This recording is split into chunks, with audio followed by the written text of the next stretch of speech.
Au cœur de l'interconnexion régionale, le projet de la ligne électrique Kigoma-Gitega et ses postes associés franchit une étape décisive. Les travaux de génie civil sont terminés, les équipements sont en cours de test, et les essais à vide suivis des essais en charge sont imminents.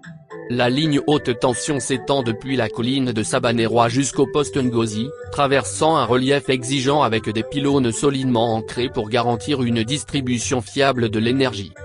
Le poste Ngozi est une infrastructure moderne construite selon les standards internationaux. Il comprend des transformateurs de puissance, des jeux de barres, des disjoncteurs et sectionneurs adaptés au transit de grandes charges électriques.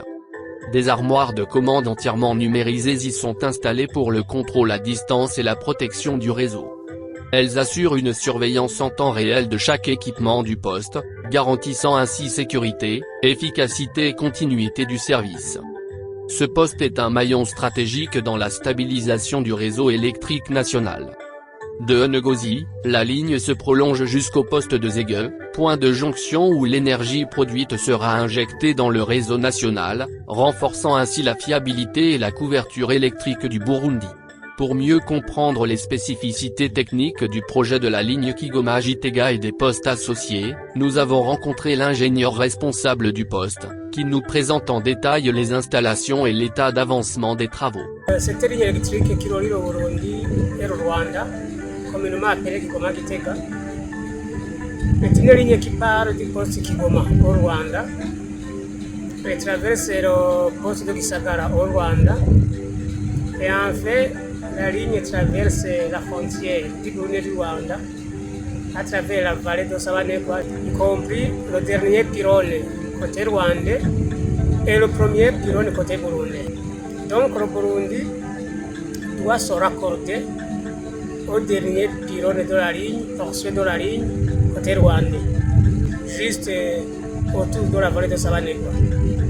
Et à partir alors de la vallée de Sabanegwa jusqu'ici en Ngozi, ce ne sont que des pylônes qui ont été construits par le Burundi et le tirage des conducteurs. Et c'est juste ici au niveau du poste de Ngozi où il y a beaucoup d'installations en rapport avec le poste. Pour pouvoir tirer des lignes de distribution afin de renforcer le réseau de distribution de la région.